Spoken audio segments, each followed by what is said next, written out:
Hello, this is Spider Prime, bringing you a Spiderus thoughts on Transformers Prime Beast Hunters Season 3. Yes, the beginning of Season 3 was pretty much your average Beast Hunter, average show. It left off in Season 2's ending at Dark Mount. Plus, but in the original, but Season 2, it was called, I forget what it's called, New Keon, but instead they called it Dark Mount, which is pretty much thing. Then then we have the Ultra Magnus in the second episode. Then they decided to plan it out, and then the Predacons showed up, and Shockwaves come back, and all the Predacons and all the Decepticons fight until Optimus Prime shows up. And then Optimus Prime himself is bulk up thanks to Smokescreen using the Swords of Saurus Prime. Without that, Optimus Prime will not be killed off permanently, and Smokescreen will be the new Prime. Hello, Rodimus Prime. But anyway, then we have a team on doing a fossil hunting series throughout episodes. And then came the big one. -1 was the end edition.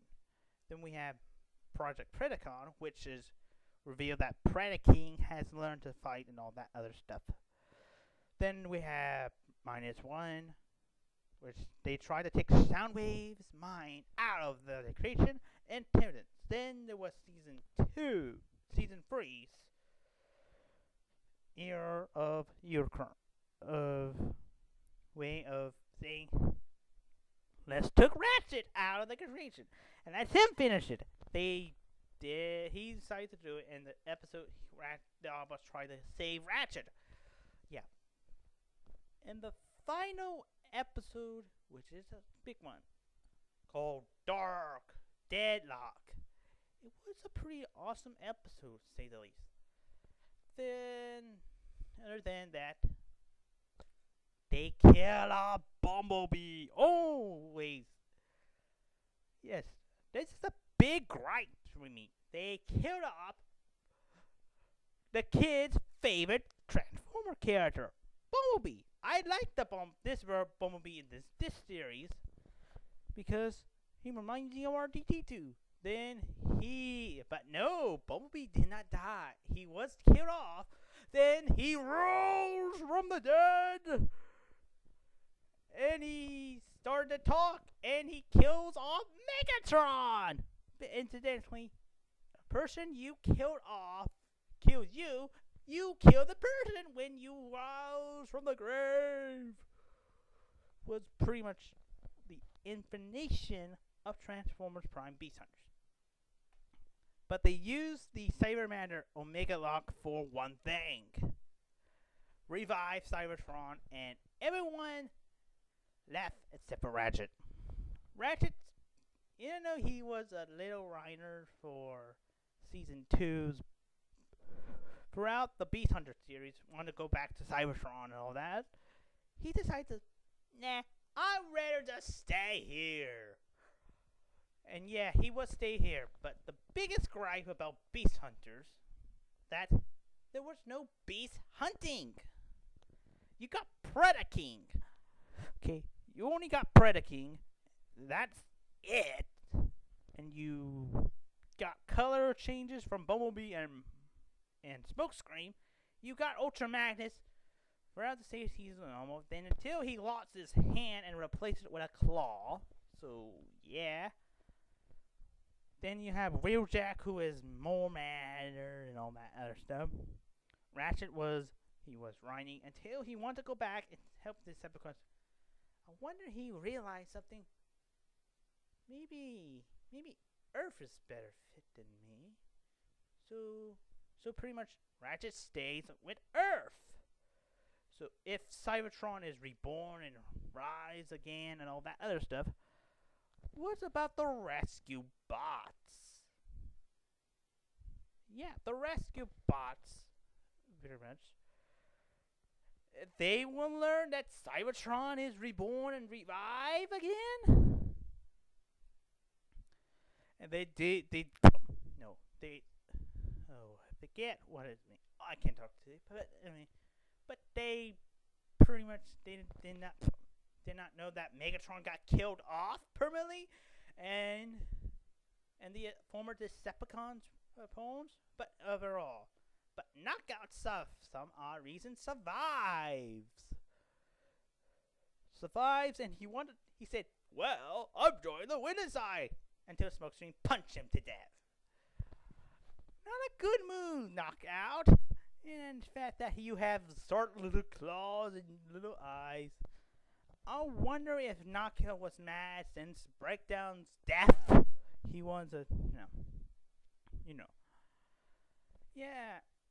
Well, this is marked the last appearances of Bumblebee. Of all the characters of Transformer Prime. What's my overall think about the series? Since 2010, we first got images of Transformer Prime. Optimus Prime, Bumblebee, were everybody thought, oh, great movie images. Ugh. This be movie based.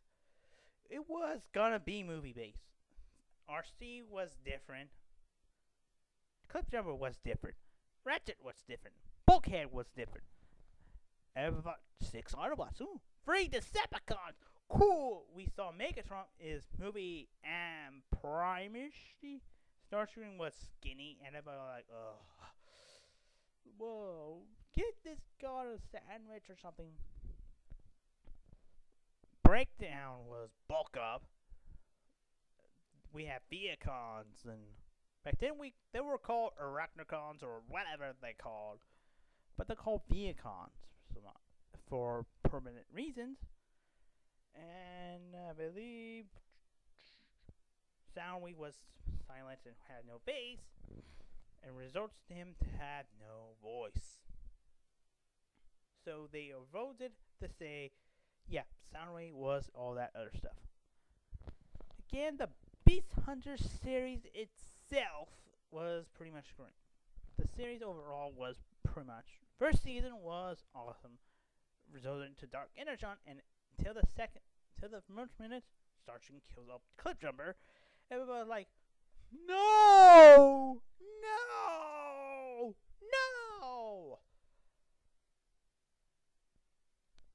Because he was voiced by The Rock right now. He went from Clipjumper to Rock to Roadblock in the G.I. Joe movie.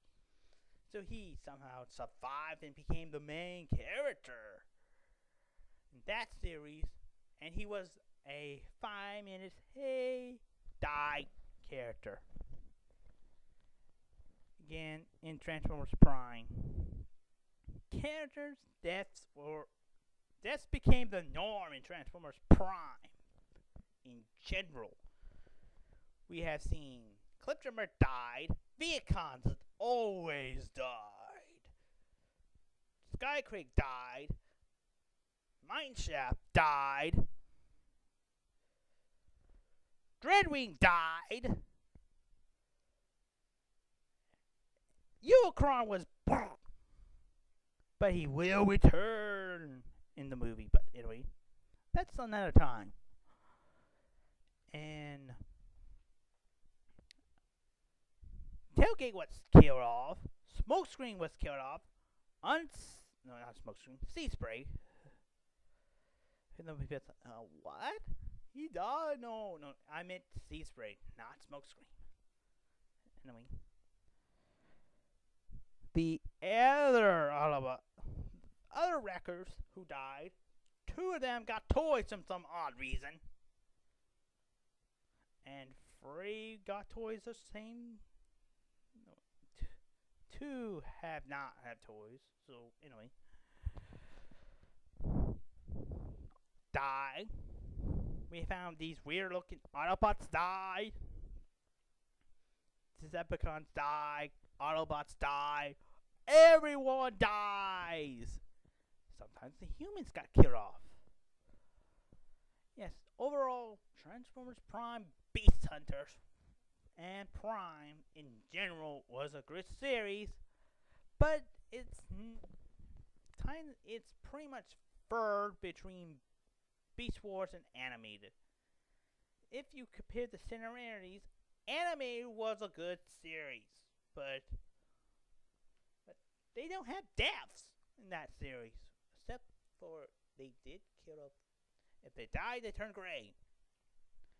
They do have some deaths in the series, but not many like Transformers Prime Beast Hunters. That show that has more deaths than what anime and G1 and all the other series combined. Pretty much, no one thought Bumblebee was again. Pretty much love it. I don't know, the Prime Optimus Prime ain't nearly as great as the first two seasons. Like not like Optimus Prime from the G1 series or Primal and Beast Wars or Anime Prime. He's still a nice Octopus Prime until he was bulked up thanks to the hammer of force of Solus Prime, who is a female Prime. And we think, holy God, we have a better Ratchet. You think, okay, he's grumpy, yeah. You think, oh, he's going to go back to Cybertron, yeah? And then he's like, no, I'm staying here. Yeah. Nice choice. So Ratchet is the only Autobot on Earth? Besides the Rescue Bots. If Ratchet decided to appear in an episode of Rescue Bots, then that'd be pretty nice. Again, be pretty weird. Since Ratchet... And anyway, but there is other things that... No. Since Megatron was killed off by Bumblebee. It's like, hey, it would be like the writers of the series itself are like, okay, since fans hate Bumblebee, let's kill him off. Completely killed off. Then we use cyber matter. Then we decided to make Bumblebee look like, wait, no. He comes back. And then he stabs Megatron with the Star Saber. And that's the end of Megatron.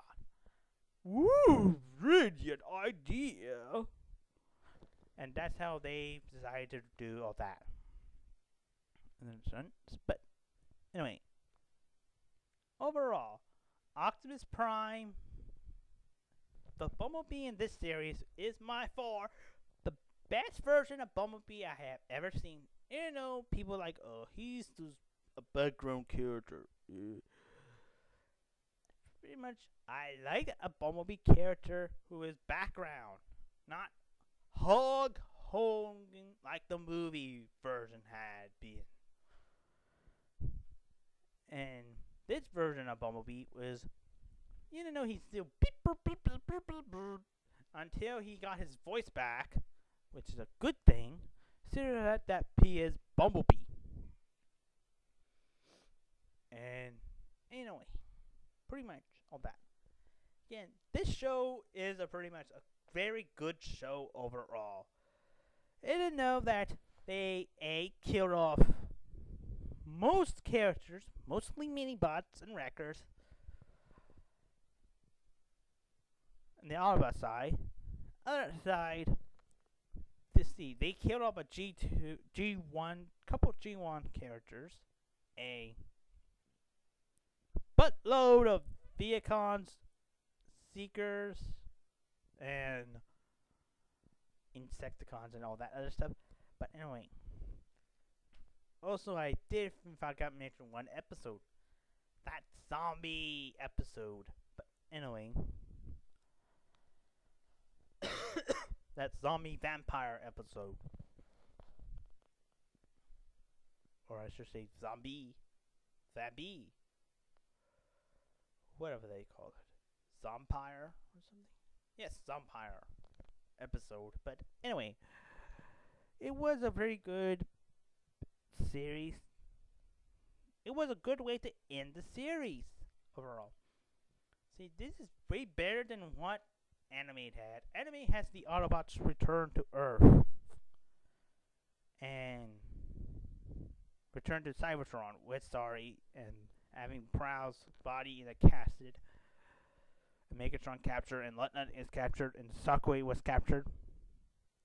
And there was Transformers animated with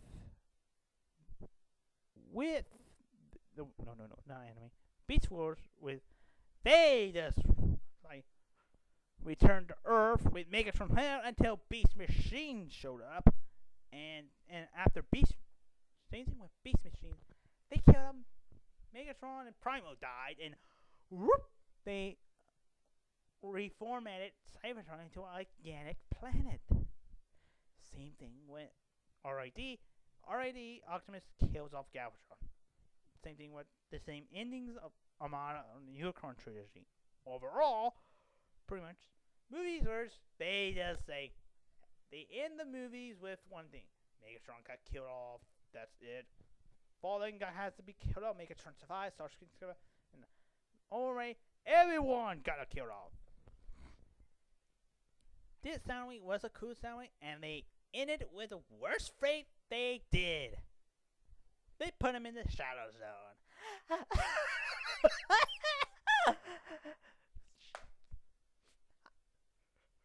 That's worse than what every other zone we had. Like, hey, we returned to the South Planet. No, Planet X, worse than Planet X got fly off by Laserbeak or got killed off completely by Bumblebee. That is the most amusing thing you did for Soundwave. And Soundwave's need anyway, if Soundwave returns to Cybertron, decides to return to civilization, they need to find a way. But anyway, Knockout. So in this series, first he like, I'm the most intelligent of all. Then he like, oh man, I'm stuck being Shockwave's assistant. What happened to the days of I was the scientist? And now he's like, oh, I'm joining the written side. Punch! Anyway, Knockout was becoming a... Throughout the series, first, he was mostly first seen as I'm an intelligent scientist with my muscular henchman. Then Spiderus season 2, like, my muscular henchman, he's dead! And all that other stuff. I'm surprised that he didn't know that Arachnid kills him off. But anyway, speaking of Arachnid, throughout the series, she was silent until that episode, and she decided to becoming a Energon vampire thing. Hopefully in the movie, she might be killed off by RC with one word, like saying "thank you" or "scrap you" or something.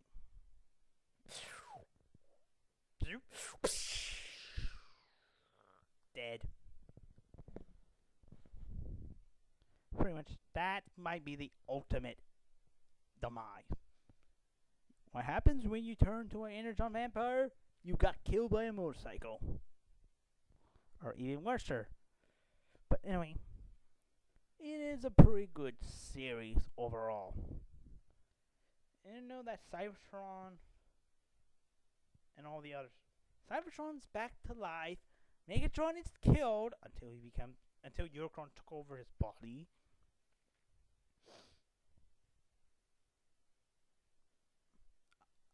Ratchet decided to be normal. Became and everything else is fine. But anyway, I have to wrap this up. The series overall was a good series. Predator King was a good villain character for this series. Again, if I have rated this series overall, I have got the rated 10 out of 10. That's pretty much it. It is not as good as Beast Wars or animated. Yeah, they ended Cybertron with Cybertron, Cybertron. Similar to what the G1 did when Cybertron became cold and dawns a new age of Cybertron. Thanks to the headmasters and other about. If season 4 was continued with all the but anyway, this is Spider saying at 10 out of 10. And well, I will see you in Beast Hunters. Predacons Rising. The TV movie. Anyway, goodbye.